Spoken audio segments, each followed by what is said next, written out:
After shooting the barn at Thanksgiving for my great-grandfather's abandoned farm video, I ran out of battery before I could shoot the chicken coop. Dad drove me back out a few days later, so I figured this was a good opportunity to get him to talk about some of the old farm's history, especially the house, which is no longer there. The old house, I do remember the old house, grandfather's house, and I think it was situated right about over here, looking at the depression in the land here. In later years, my uncle lived by Iroquois Lake, so then he got permission to take the house down and build some cabins because he wanted to set up a resort at Iroquois Lake, which he had going for a lot of years. But I do remember going inside of it at one time and looking at it. And there was an upstairs to it, the old farmhouse. How many bedrooms? Well, I really don't know for sure. There must have been a few because, I mean, there was how many in the family, so, yeah. And then all was left was a little bit of a basement, not even a cellar, I guess, what they used to call it then. And when they built houses in those days, their source of water was try to collect water in a cistern, of course, and there was a cistern here, all cemented, like cement storage for water. We had the cattle running here one year, and what happened was we had one cow with a blind calf. He was totally blind, couldn't see. And be darned if the darn thing didn't fall in the well, in that cistern. And it was tough to get him out because he could sense people being around him. And we did manage to put straps on him and lift him out with the front end loader. But that was quite an ordeal there and he was a fair size. He's already 300 pounds, so it was kind of dangerous trying to put that on him. Thing Grandma Guerin did was she had the lane with the trees and she lined a bunch of rocks all along the lane. I know, just kind of a border, I guess, whatever. And in those years, they didn't have lawnmowers either, so I don't know how maybe they put a cow in here and took the grass down, I don't know. Or like threshing tool, maybe? Well, maybe a scythe, yeah. Or they had whippers too, I guess. Like whipper, not the electric ones, but the hand ones. Like you had to golf swing every time to cut it down. Yeah. Anyway, yeah, she had it fixed up really nice. And then there was, if I remember right, there was a bit of a lane going alongside of the garden as well, and there was a little clearing in the back here, I should say. It wasn't all trees, but it was just a narrow way for a yard, and it was straight to the barn. And alongside, across from the house, was the garage, car garage, and then grandmother had seeded a bunch of maples in a lane going in this direction over here. And then she had seeded maples pretty much right around and made a garden area. It wasn't that big an area. Well, it was big enough, I guess. But it was always intrigued me how nice the lane was, eh? And it always went this way. And in those years, they just made roads across for convenience. They made a road across way down a mile away because that's where they went to school. So then they had just a roadway through the field, not graveled or nothing, just when it rained it was totally mud. But anyway, my dad, my uncles all went to that school over there. That's kind of what I remember. And then from the house there was a bit of a fence. My dad, when he first got married, they always called it the shack, but it was a living quarter. It was a small building made out of logs, of course, and it was next to the house, but across a little bit of a fence, like a garden fence kind of deal. And that's where my older sister Blanche was born, in that shack. those days they had midwives come out and help deliver the baby. And then from that shack, if we go a little bit farther to what I remember was there was like a machine shed they had built, I guess, in the 50s when they went from thrashing machines to combines, and that's pretty much what I remember is combines. And they built a machine shed to store the combines on the one side, and the other side they had kind of a shop area. And then farther down the way, there was some older log buildings and stuff. One we kind of made into a granary. And I have to say, one thing that's kind of interesting about back in those days when great-grandfather bought 4 quarters here,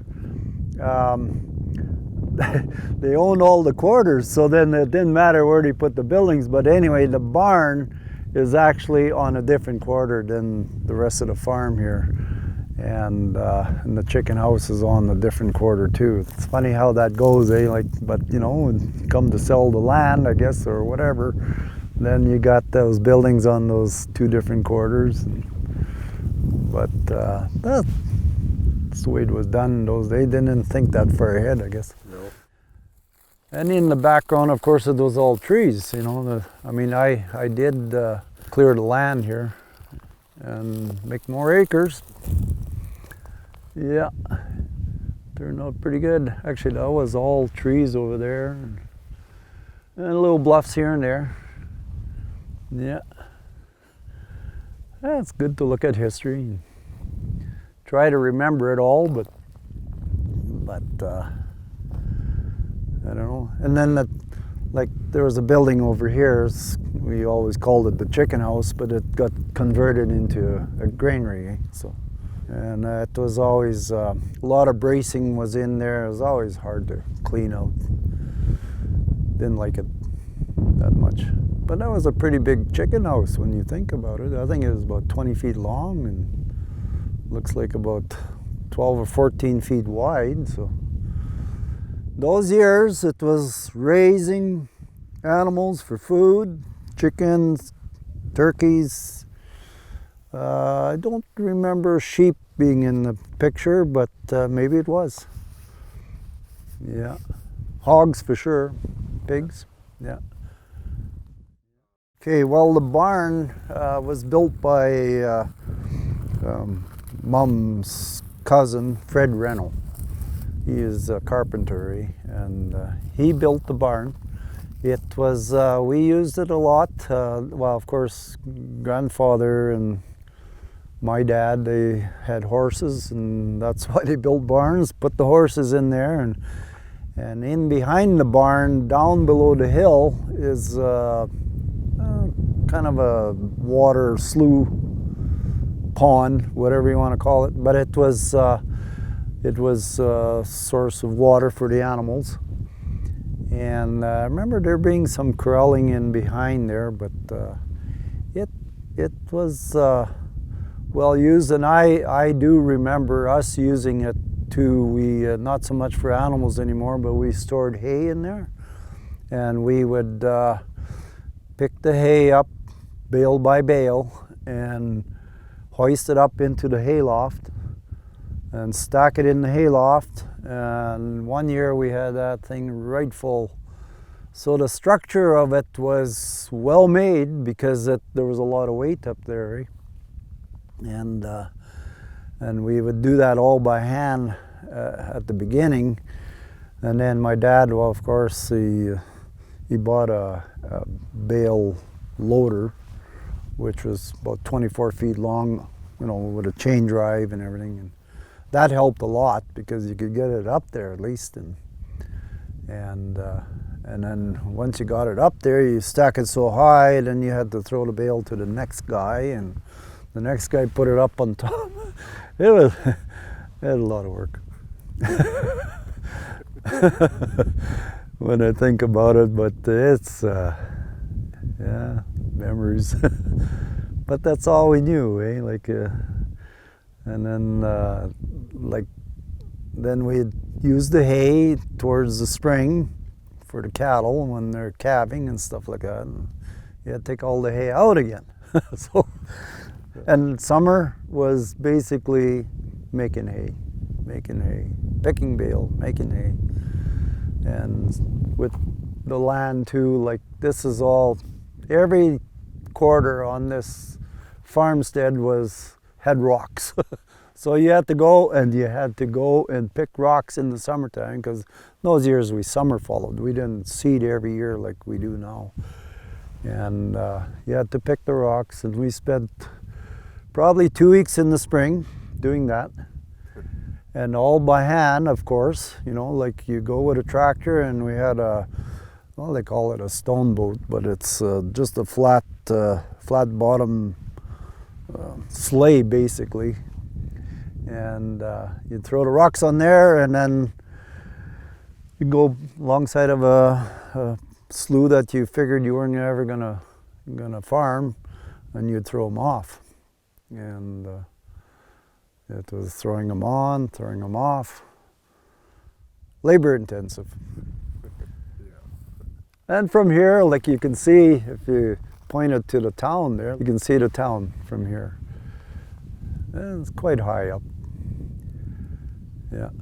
This is kind of in the middle of the 4 quarters here, and there was a 5th quarter later. Well, my grandfather owned it, but it was purchased by my dad, and it's that quarter over there, way up on top of that hill, and from that hill you can see all around. Now another person has purchased that land, and he's got cattle in there, and that's basically what that land should be into. That farming land up there is just unreal. You have to have a little bit of nerve to run equipment too.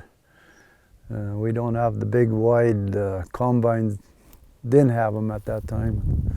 Now it's no problem, but then you could upset your combine if you weren't watching. So you had to kind of watch. Yeah. Although we never had, not in this farm, but I've heard of other farmers upsetting their combines. Yeah.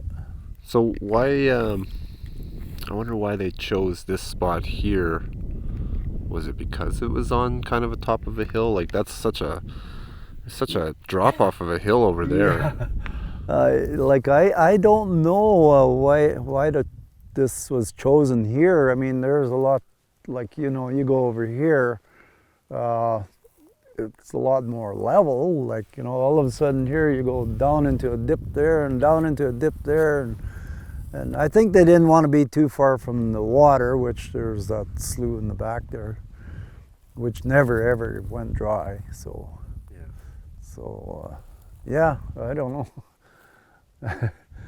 I know my mom always said that too when they moved to the other farm place there where I am now.